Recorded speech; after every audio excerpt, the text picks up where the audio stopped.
Movie की start होते ही हमें दो भाई दिखाए जाते हैं जो कि अपनी मदर को कब्र में दफना रहे होते हैं। उनमें एक भाई का नाम ओवेन था। जब वो लोग अपनी मदर को दफना रहे होते हैं तब वहाँ पर एक कार आकर रुकती है। असल में वो कार उस जगह पर आकर खराब हो गई थी। उस कार में एक कपल बैठा था जिसमें लड़की का नाम था स्लस्ट। स्लस्ट का हस्बैंड बाहर जाकर कार को चेक करता है। जो कुछ उनके साथ वहाँ पर होने वाला था उन्होंने कभी भी उसकी उम्मीद नहीं की होगी। ओवेन का भाई पीछे से आकर उस पर अटैक करके उसे बेहोश कर देता है। इसके बाद वो पकड़ लेता है स्लस्ट को और उसे अपने साथ कहीं पर ले जाता है। उन दोनों भाइयों की शक्लों को देखकर साफ साफ ऐसा लग रहा था कि वो अच्छे लोग नहीं हैं। असल में वो दोनों भाई कैनिबल हैं, जो वहाँ पर आने वाले लोगों को अपने ट्रैप में फंसाकर उन्हें पकड़ लेते हैं और बाद में उन इंसानों को खा लेते हैं। लेकिन वो सिर्फ मर्दों को खाते हैं, औरतों को नहीं खाते, क्योंकि फीमेल्स के लिए उन्होंने कुछ अलग ही प्लान किया हुआ था। स्लस्ट के हस्बैंड को वो काट चुके थे लेकिन स्लस्ट को उन्होंने बांधा हुआ था। इसके बाद हमें काफी महीनों बाद का सीन दिखाया जाता है जहाँ पर हम देखते हैं कि उन भाइयों ने स्लस्ट को अभी तक किसी जानवर की तरह कैद करके रखा हुआ है। और यहाँ पर हम ये जान पाते हैं कि आखिर वो औरतों को कैप्चर क्यों करते हैं और उन्हें क्यों नहीं मारते। स्लस्ट असल में प्रेग्नेंट होती है, इसीलिए वो उसके जरिए अपनी फैमिली को बढ़ाना चाहते थे। इसीलिए वो मेल्स को खा लेते हैं और औरतों को कैद करके रखते हैं उनसे नस्ल बढ़ाने के लिए। और वहीं पर हम किसी डरावने इंसान की आवाज भी सुन पाते हैं। इसका मतलब ये है कि वहाँ पर कुछ और भी था जो काफी अजीब था। इसके बाद हमें फिर से एक कार दिखाई जाती है जो बिल्कुल उसी जगह पर खराब हो जाती है। उस कार में टोटल 4 लोग थे जो कि आपस में फ्रेंड्स थे। उनमें एक लड़की का नाम होता है टेलर और दूसरी लड़की का नाम होता है जैना। अब वहाँ पर हेल्प के लिए कोई दिखाई नहीं देता, इसीलिए जैना का फ्रेंड सीधा चलना शुरू कर देता है, ये सोचकर कि शायद आगे जाकर उन्हें कोई गैस स्टेशन मिल जाए। जैना का फ्रेंड बिल्कुल अकेला जा रहा था, इसीलिए टेलर भी उसके साथ ही चली जाती है। फिर काफी देर चलने के बाद टेलर और उसका फ्रेंड एक गैस स्टेशन पर पहुंच ही जाते हैं। उस गैस स्टेशन में उन लोगों को ओवेन मिलता है, जिसकी शक्ल देखकर ऐसा लग रहा था कि शायद वो भी हेल्प के लिए यहाँ पर आया है। ओवेन उनके लिए एक फुल ट्रक मंगवा लेता है, लेकिन वो लोग अब ओवेन की नजर में आ चुके थे और ओवेन भी ये बात सोच चुका था कि अब वो इन लोगों के साथ क्या करेगा। दूसरी तरफ हम जैना और उसके फ्रेंड को एक साथ देखते हैं। वो लोग देखते हैं कि वहाँ पर बहुत सारी वायर्स बिछाई गई हैं, लेकिन वो लोग इस बात पर ज्यादा ध्यान नहीं देते और इस बात को इग्नोर कर देते हैं। लेकिन असल में ये वायर्स एक ट्रैप की तरह लगाई गई थी। वो वायर्स बिल्कुल एक अलार्म की तरह ही काम कर रही थी। उन वायर्स की वजह से उन भाइयों को पता चल जाता है कि कोई उनके एरिया में आया है। जैना और उसका फ्रेंड रिलैक्स होकर अपनी कार में बैठे होते हैं, लेकिन तभी वो देखते हैं कि कोई उनकी पिक्चर्स कैप्चर कर रहा है और वो कोई और नहीं बल्कि उन भाइयों में से एक है, ओवेन का भाई है, जिसकी वजह से वो दोनों काफी घबरा जाते हैं। इसीलिए वो लोग वहाँ पर रुक कर वेट करने की बजाय चले जाते हैं। रास्ते में उन लोगों को एक पिक्चर मिलती है जो कि उन लोगों की ही थी। वो लोग ये सोचने पर मजबूर हो जाते हैं कि कोई तो ऐसा है जो उन पर नजर रख रहा है। दूसरी तरफ हम टेलर और उसकी फ्रेंड को देखते हैं जिन्हें टो ट्रक का वेट करते हुए काफी देर हो चुकी थी, लेकिन अभी तक कोई टो ट्रक उनकी हेल्प करने के लिए वहाँ पर नहीं आया। इसीलिए टेलर वहाँ से चली जाती है। वो अपने फ्रेंड को कहती है कि जब तुम्हें टो ट्रक मिल जाए तो मुझे रास्ते में से तुम पिक कर लेना।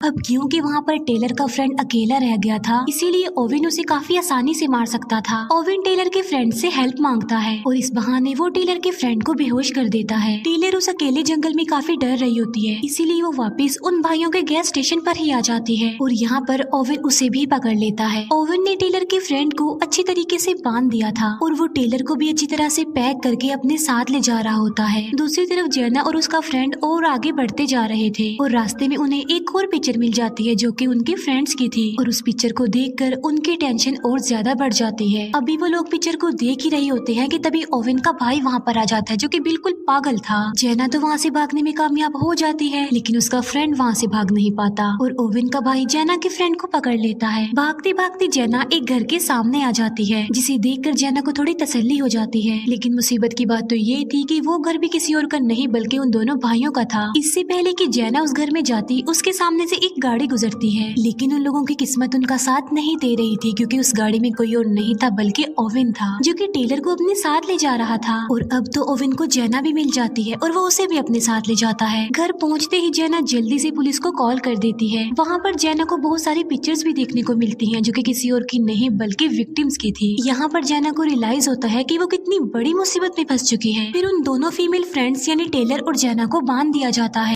तभी उनके सामने उनके मेल फ्रेंड को लाया जाता है और ओविन का भाई उन दोनों फ्रेंड्स की आंखों के सामने उनके फ्रेंड की गर्दन मरोड़ कर उसे मार डालता है। टेलर और जेना के सामने उनके फ्रेंड को मारने का मकसद ये था ताकि वो उन्हें ये बात समझा सके कि भागना अच्छी ऑप्शन नहीं है। फिर ओविन अगले शिकार के लिए गैस स्टेशन पर चला जाता है, जबकि ओविन का भाई पीछे से उनके फ्रेंड को काटने लगता है। तो वो दोनों लड़कियां एक दूसरे का साथ देते हुए एक दूसरे की हेल्प करते हुए आजाद हो जाती हैं। उन लड़कियों को कुछ भी समझ नहीं आ रही थी कि आखिर उन्हें कहाँ पर जाना चाहिए, कौन सा रास्ता उनके लिए ठीक हो सकता है। इसी वजह से वो उसी जगह पर चली जाती हैं जहाँ पर उनकी कार खराब हुई थी। इतनी ही देर में वहाँ पर वो टो ट्रक वाला भी आ जाता है। वो एक बूढ़ा आदमी था। टेलर और जेना उस बूढ़े आदमी को वो सब कुछ बता देती हैं जो उनके साथ हुआ। इसीलिए वो बूढ़ा आदमी जल्दी से उन लड़कियों को वहाँ से लेकर चला जाता है। लेकिन वो बूढ़ा आदमी कोई और नहीं बल्कि उन भाइयों का अंकल था और वो सब लोग मिलकर ही काम करते हैं, यानी उन भाइयों का अंकल भी उनके साथ ही मिला हुआ था। वो बूढ़ा आदमी उन दोनों लड़कियों को एक जगह पर ले जाता है जहाँ पर वो सारे विक्टिम्स की गाड़ियों को पार करते हैं। वो बूढ़ा आदमी ट्रक को एक जगह पर खड़ा कर देता है और उन दोनों लड़कियों पर गन पॉइंट करके उन्हें दोबारा से घर पर लेकर जा रहा था। लेकिन रास्ते में ही ओविन का पागल भाई टेलर पर अटैक करके उसे मार डालता है। अब हालांकि ये सब करना यानी फीमेल्स को मारना उनके रूल के खिलाफ था, लेकिन उसने फिर भी ऐसा कर दिया। घर जाकर उनका अंकल उन्हें समझा रहा होता है कि हमें रूल के अकॉर्डिंग ही काम करना चाहिए, लेकिन ओविन का भाई तो बिल्कुल पागल था और वो किसी की भी नहीं सुनता था। यहाँ पर हम ये जान पाते हैं कि जो डरावनी आवाजें उस घर में सुनाई दे रही थी और वो अजीब सा इंसान कोई और नहीं बल्कि इन दो भाइयों का तीसरा भाई है। लेकिन यहाँ पर सवाल ये उठता है कि उन दोनों भाइयों ने अपने तीसरे भाई को क्यों कैद करके रखा हुआ है।